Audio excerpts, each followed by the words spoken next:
Hello everyone and welcome back to episode 204 of your favourite Formula 1 show. Yes, Knowing Wheel returns this week out with a bit of a kind of news roundup, if you will. Of course, we've had a week or so since the Brazilian Grand Prix. We've got about another week and a half until Formula 1 is back in Las Vegas. So as always, I'm joined by Jamie183 just to go through a few little bits and pieces of news that we've picked up and share our opinions with the world. Jamie, first of all, how are we doing, sir? I'm doing well. I'm still living off the high of the Brazilian Grand Prix and Max Verstappen securing his fourth world championship pretty much. And yeah, really, can sleep easy knowing that the title is no longer at risk, which for the last 3 months I've been living in denial that that there was no way Norris was catching, and all along I was right. Well, yeah, to be fair, I had no hope that Norris was going to catch. You just had blind hopes and dreams that he wouldn't. Yes. I assume, obviously, this has affected your sleeping quite a lot recently, hence why, obviously, a couple of weeks ago you said Magnussen should be the Red Bull replacement. Yeah, I don't think that'll happen, but I wouldn't put money on it. No, I wouldn't. And that actually gets us straight into, well, the Red Bull seat, which is still up in the air. Or not technically contractually, but we all think could be. Yeah, based on everything that everyone in Red Bull is saying.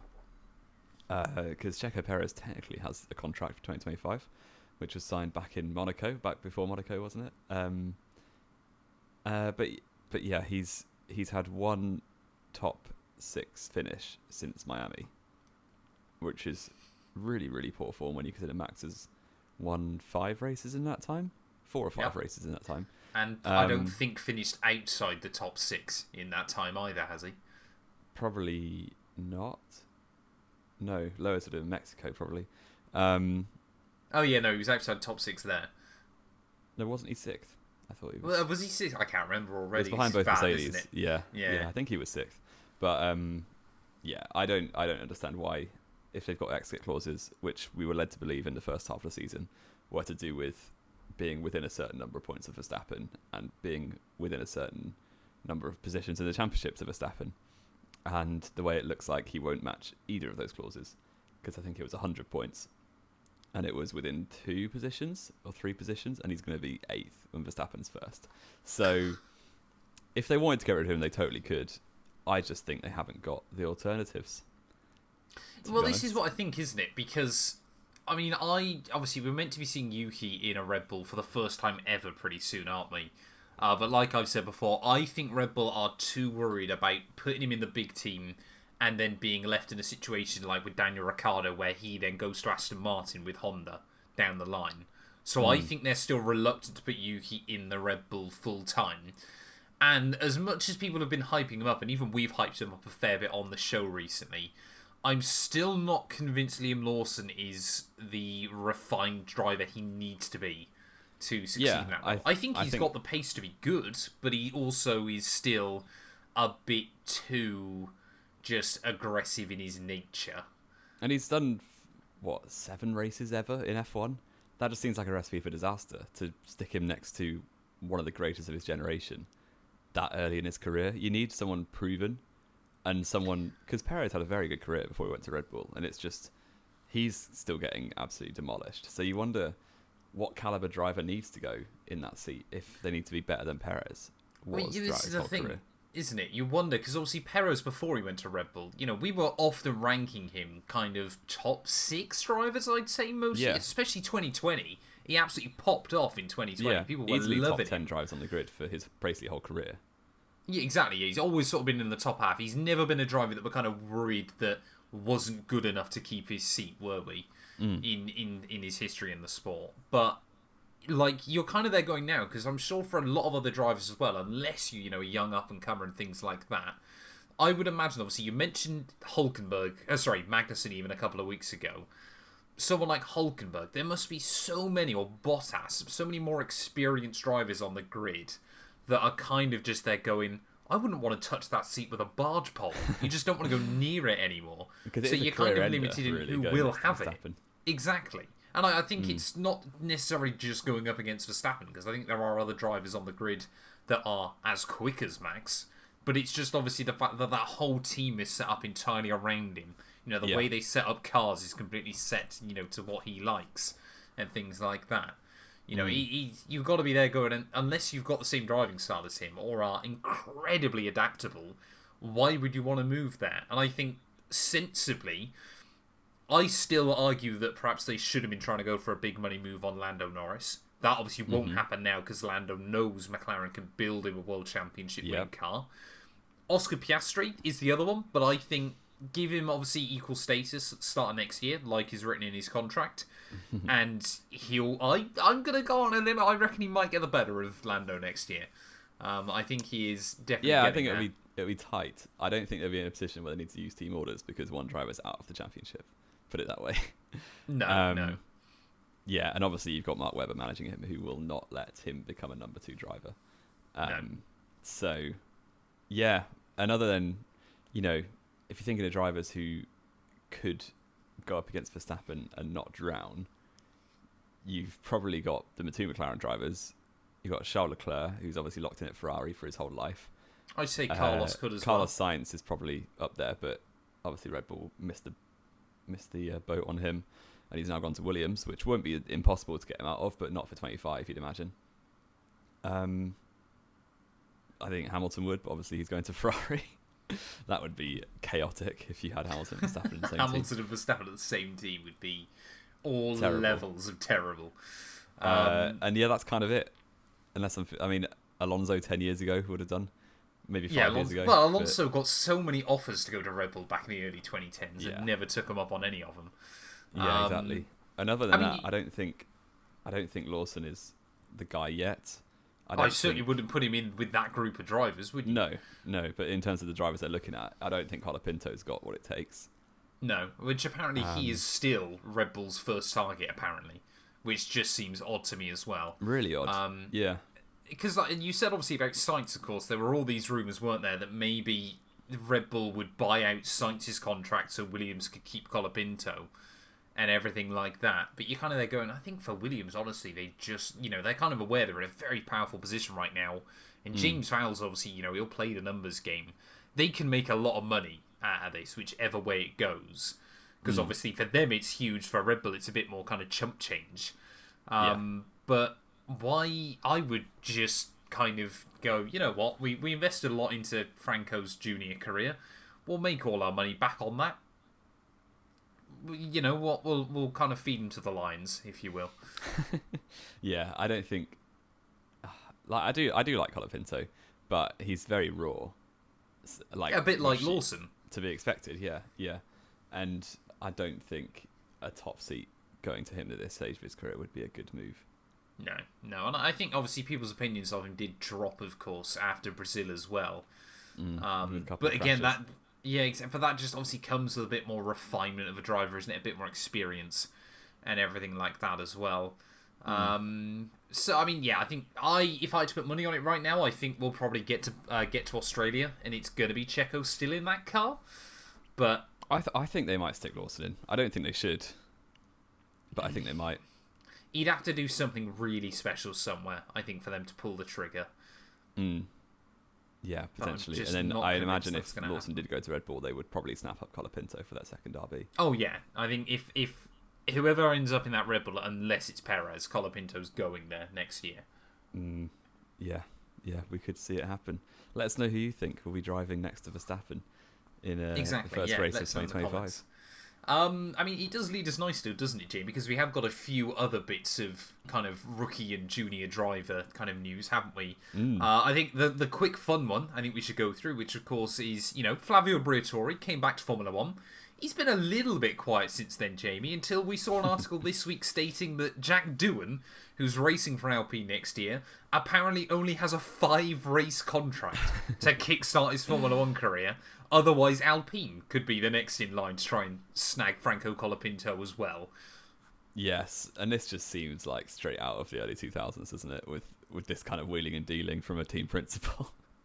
But it's very unusual these days to have a driver on a 5-race contract to begin his career as well. Like, I get that when they were making driver moves, nobody wanted to go to Alpine because they were in a mess, and Viri was closing, and they're going to become a customer team, which actually is probably a benefit, if you ask me. But yeah, it's not the most desirable seat in the world, and obviously they've got Doohan, who absolutely wanted the seat, versus everyone else who was kind of trying to avoid it and wait for better things to come up. But yeah, it's really odd to, like, it doesn't really inspire confidence in your junior driver, does it, to give you a race for a quarter of the season, if that. Well, less than that, 20%, yeah, almost isn't 20%, it?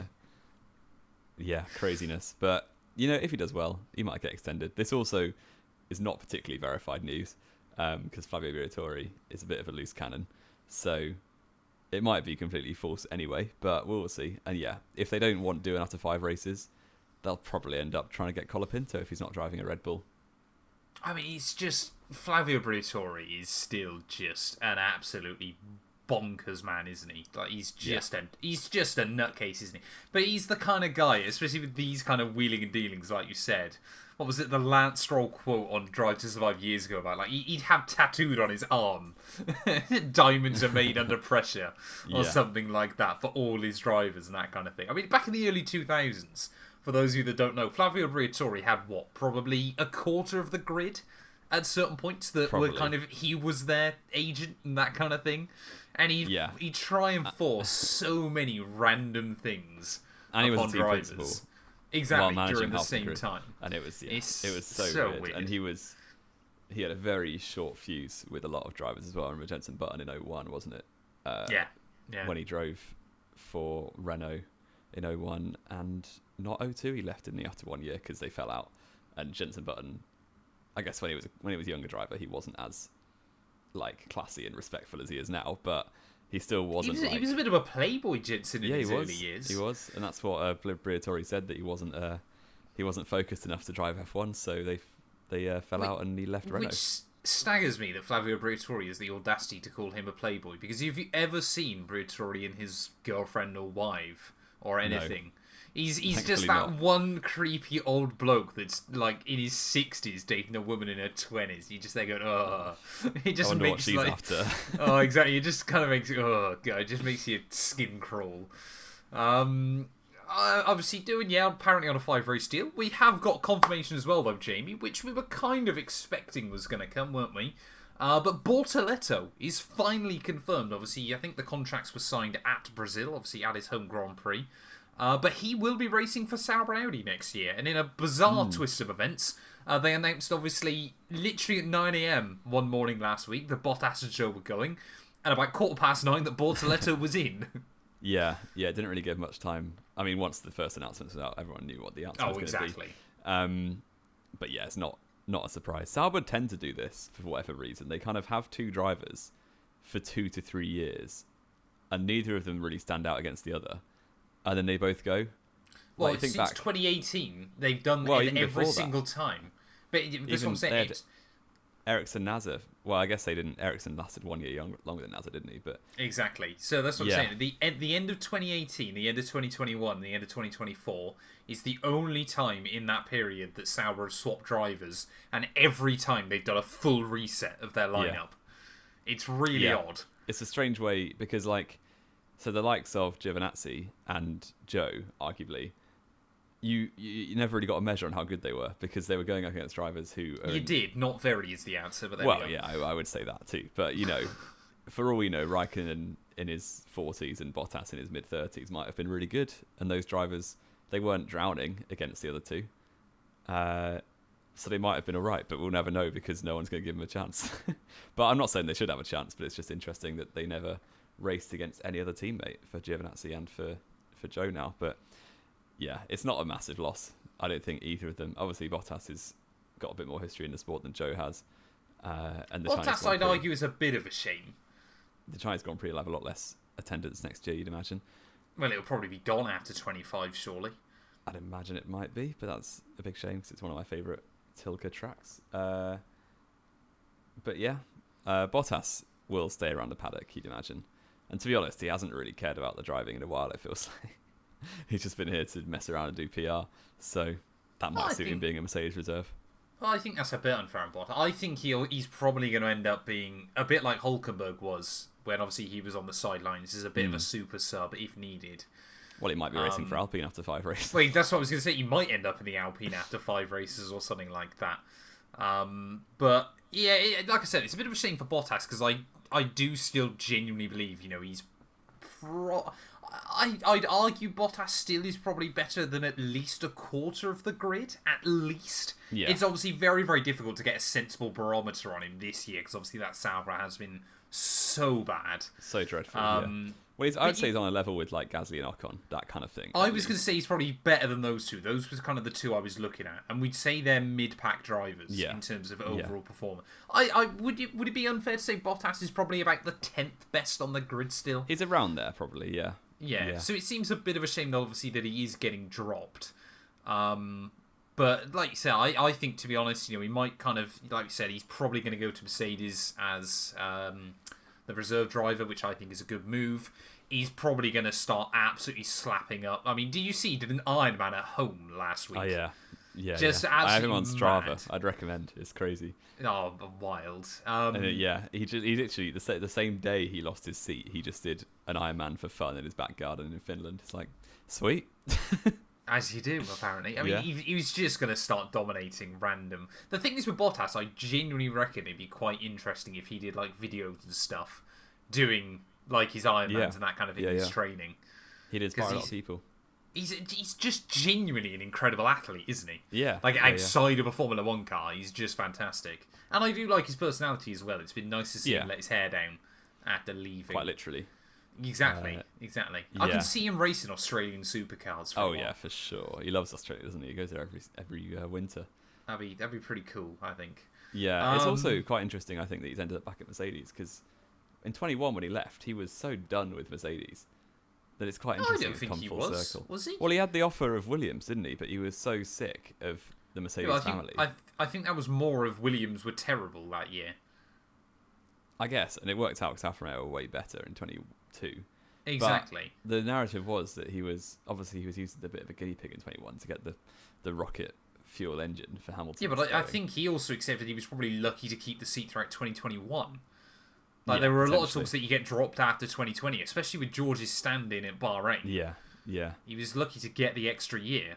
He was, but I just think it's interesting because certainly my memory of the narrative was, he wanted a clean break from Merck and go and do his own thing, which he certainly has. But now he's ready to go back, so fair play. Yeah, I think a decent paycheck. It's a very professional team. You may as well be there going, well, if I'm going to get a reserve role, it may as well be a team that if I have to stand in, I've got a decent shot. Yeah. Isn't it, I think?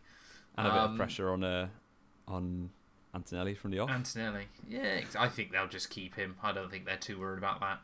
What do we make, obviously, Jamie? The bigger news here, of course, should be, obviously, Gabriele Bortoleto, of course, F3 champion last year. On course, well, he's in the fight, obviously, for the F2 championship this year. He's not necessarily. He hasn't got, what's his points lead? It's not much at all at the moment. But I think it's Isaac Hadjar, isn't it? Yeah, I think it's a decent move for him. Bortoleto has a 4.5 point lead over Isaac Hadjar. No, exactly. Could that half a point from the sprint race at Monza be it's pivotal? Still another... Oh no, we're racing at Losail. I was going to say it's another month until Abu Dhabi, but at least there's one race the week before, so it's only 3 weeks. Yeah, but it is. I hate the F2 calendar so much. Yeah, but it'll finish in the top 2, you'd imagine, because Maloney's a solid 34.5 points back. So, yeah, I think it's a good move for all parties, to be honest. I like the amount of rookies that are coming onto the grid next year, because it'll make Hülkenberg look better. And yeah, it's good for the sport. You kind of get this flurry of new drivers every so often. And then it goes a few years. Obviously, 23 to 24 was the first time ever that there was no driver changes, which was, looking back, was mad.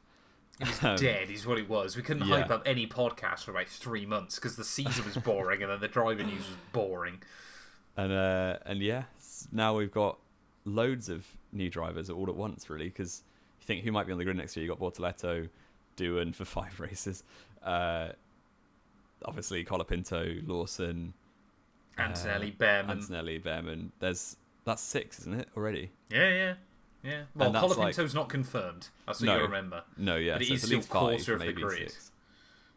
which is really good for the sport, I think, and it will give us a lot of new names to get used to, a lot of people to keep an eye on, and potentially it will give a few experienced teammates a run for their money. But I think Hulkenberg will be fine, if you ask me. And Kimi Antonelli is going to be the first ever rookie champion. Really? Yeah. They've really shown progress to be world champions this year. Well, no, because next year they're going to get all that extra wind tunnel testing time, aren't they? Which is going to make the difference. They should never have finished second last year. Definitely. But I think it's good. It's good for Brazil as well to get a driver back on the grid. Oh, yeah, absolutely. And Bortoleto has a very good CV. So, he's won F3. He might win F2. That's the same as the likes of Leclerc and Russell. And, they're mainstays on the grid now. So, Bortoleto is 20 years old, born in 2004, which is horrendous. Oh, that's so... it's almost as bad as Antonelli. Yeah. So, when did we become so old so quickly? We're like... If we were on the grid, we'd be like middle-aged drivers at this point. Yeah. Yeah, it's so painful, isn't it? Yeah. So mad. Painful. But, I think it's good for everyone. And I think it makes sense for Audi to have gone this way instead of keeping Bottas. Because if you... Yeah, I think they've got to look at their future, haven't they? Yeah, and like, it's like nice we for said them as to well have with got Audi. him out of the contract. Yeah, I think like we said with Audi as well, isn't it? Is of course for them next year you can kind of put Bortoleto in, and if he for whatever reason doesn't swim, then you can bin him off, and it was kind of never really your problem anyway. And obviously hire someone else in for 2026, because obviously it's still going to be Sauber or Kick Sauber or whatever we're calling it. It also could be Qatar Kick Sauber pretty soon, because apparently Audi are already looking to sell a portion of the team out to the Qatar oil money.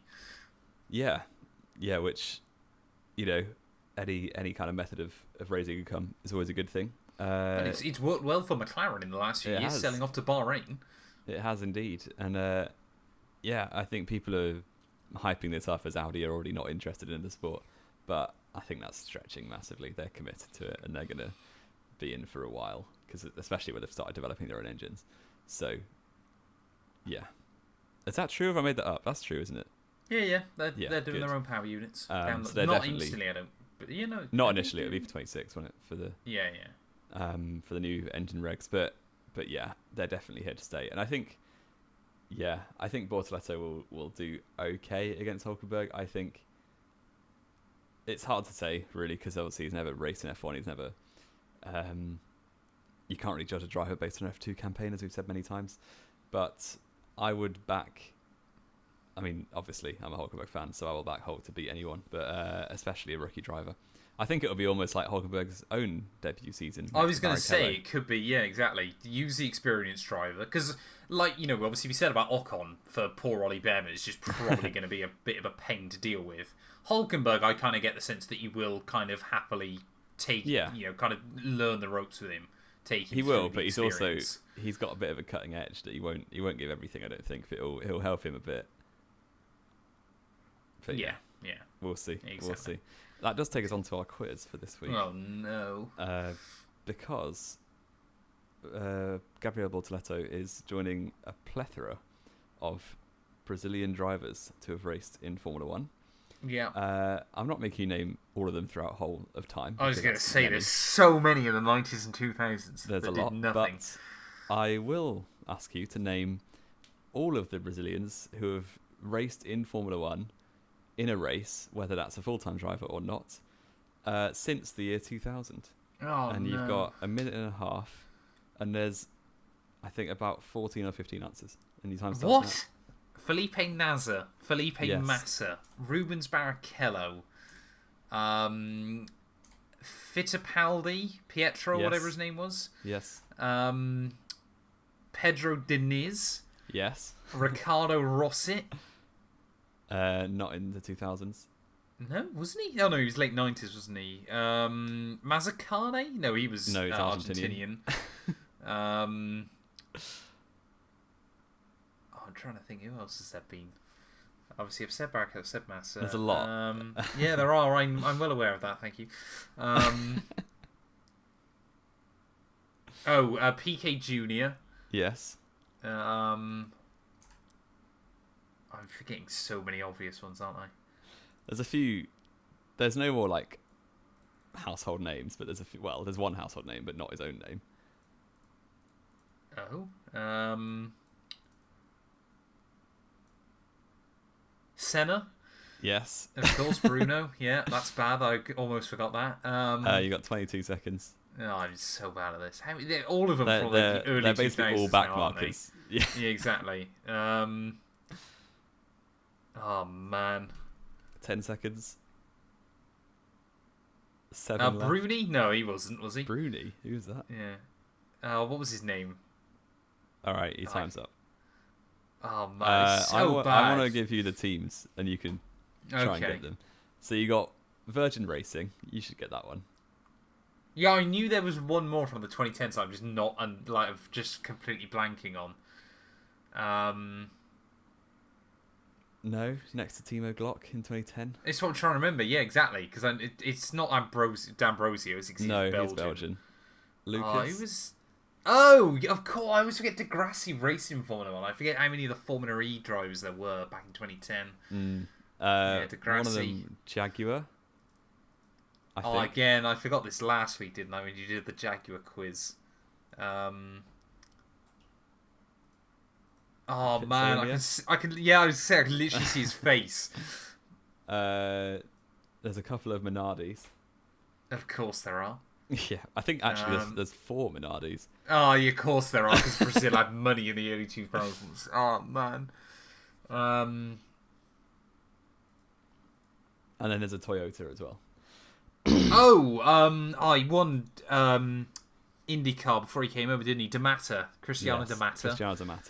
Yep. Minardi, early 2000s. I feel like I can remember every Minardi driver from the early 2000s that isn't Brazilian, but I just cannot remember the ones that are. I'm going to put you in misery. Oh, please. Please do. Enrique Vinaldi. Oh, damn it. I was literally thinking about him as well. Luciano Berti. Yeah, of course. Ricardo Zonta, who you should have got. Should I? He's quite well known, isn't he? Fairly well known. Obviously, I know the name you said it, but I know all the names now you say. And then Tarso Marquez. Oh, I did think about Marquez. Yeah, there you go. Terrible. You got all but 7. I think you got about half. So no, that's not good. Not bad. And Bortoleto will join that list quite soon. He will. There you go. Next year. I got the big ones. That was the important bit. Yeah. I forgot all the terrible ones. I mean, we've only got a couple of other bits to go through, haven't we, Jamie? The GDPA, the GPDA, even I should say. They've sent out a formal letter to Mohammed Ben Sulayem saying we're not 14. You can't tell us off for swearing. This isn't secondary school. Seemed like quite a funny one. I think honestly, a lot of you kind of get the sense that a lot of people are kind of fed up with Mohammed Ben Sulayem at the moment, aren't they? Kind of trying to make this, kind of change the sport in a way that he thinks is right when clearly not a lot of other people do. Like, I can understand what the drivers are saying, that, they're in high-pressure situations in the Grand Prix. Obviously, the testosterone and everything, and the adrenaline, obviously, is going through them. You can't really try and get him to stop saying what they're going to say. Especially, obviously, for, Yuki Tsunoda is always the example we use, isn't it? Well, obviously, he learned English from mechanics. Of course he's only going to learn the swear words. That's just what happens. Exactly. And it's not even, the things that I think the tipping point for this was when Leclerc accidentally swore in a press conference after the podium, after he finished in Mexico on the podium, I think. Yeah. And he basically, obviously said it by accident, immediately apologised and said, please don't fine me. And it's basically a protocol that if you swear in a press conference, you get a fine of a decent amount of money. Again, for a lot of them, though, isn't it? Is, for example, if it had happened to Zhou Guanyu, if he swore in a press conference in Chinese, or Mandarin even, sorry, I should say, most people probably wouldn't even pick up on it, would they? Yeah. Because obviously, it's just the, obviously for a lot of them, they're not even speaking in their first language. It's kind of a mute point, isn't it? I think. And a lot of it doesn't, like the radio messages and stuff don't go out live. They bleep it anyway. What's the problem? Yeah. And I agree with the drivers on this, because it is, they're never, or very rarely, are they using derogatory language to offend people. They're using it as descriptive, so it doesn't actually hurt anyone. Tsunoda obviously got fined for that a couple of years ago, didn't he? So did Max, and he called Stroll a mongrel. Which Yeah, that was very clever. There might be evidence behind that one. But it's, it's those kind of things you think, yeah, absolutely, But when it's something that isn't offending anybody, you're kind of there going, is it really an issue, or are you just making... he was never an issue until he made it an issue, wasn't it? I think it's the bigger problem with this. Yeah, and the jewellery thing as well, which kicked off at the start of the season, was similar, just because he hadn't... he hadn't been seen to be doing enough recently, so it was like, right, let's make up a random rule. It's almost like when Liberty Media came in, they were just starting to do gimmicky things to almost make a statement without... Obviously, I think Liberty did a great job since, but in their first season, they were just doing random stuff to be seen to be doing things. Exactly. Try and get the share price up and everything like that. Yeah, but I think the drivers will probably win this case, to be honest, because there's enough people in the top of F1 who will speak sense to him. Basically. Exactly. The last thing we got then, Jamie, I believe you've put on there, because apparently we're both going to have another guess. Currently, exactly. McLaren, 593 points. Ferrari, 557 points. Red Bull, 544 points. 3 races, a sprint to go. Jamie, in what order are they finishing the year? I'm going to stick with what I said last time, I think, which I think was McLaren, Red Bull, Ferrari. Okay. So I think, Max will have enough. I don't know why I think that, just because he's going to outscore Ferrari by himself by 13 points between now and the end of the year. Yeah. Yeah, there you go. And the other one is sixth place, which we'll talk about afterwards. Yeah, I was going to say, I can see Ferrari having a big result in Vegas. Well, Vegas and Qatar should suit the Ferrari. Well, Qatar will be McLaren because it's all high downforce. Oh yeah, I guess it's high speed corners. I'm going to say McLaren, Ferrari, Red Bull. Then we both think McLaren are going to win overall. Yeah, I think they've got the strongest driver lineup out of those 3. On their day, Ferrari are better, but yeah. Yeah, probably. I don't know. I quite like Piastri as a second, and Norris so isn't do as I. bad as everyone so do I. Out, but so. I think my point is that Leclerc's probably can be the best of the 4, and Sainz can match him on his day. Was my logic. Oh, the best of the 4 out of McLaren and Ferrari. Yeah. Sorry. Yeah, I think Verstappen's definitely better than 6 on his day. Maybe not. Alpine 46, Alpine 49, Haas 46, VCarb 44. Jamie. This one's harder. This one is harder. It would be a real shame, actually. No, it wouldn't. I don't really care about Alpine, but having got all this hype from this massive result in Brazil, they could still end up finishing 8th, which is 1 position higher than they would have finished anyway. It would be quite cool for them if they cling on to 6th, but I just don't see it. I genuinely just feel sorry for Williams in all of this. Well, yeah, they've now got nothing to fight for, have they, at all? So that's a shame. But, they might rock up with a double podium at Vegas. Who knows? They got double car in the top 6 in qualifying last year, and one of them was Logan Sargent. So yeah, but last year's car was just a straight line weapon. They haven't got that anymore. I will go Haas in 6th. Okay. Alpine in 7th, and RB in 8th. Oh, okay. No, we're definitely going to go different on that one then. I'm going to say RB in 6th.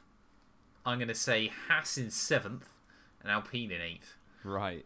Yeah, I don't know. I think Haas are the strongest car of those 3 at the moment. I would argue that RB recently have been.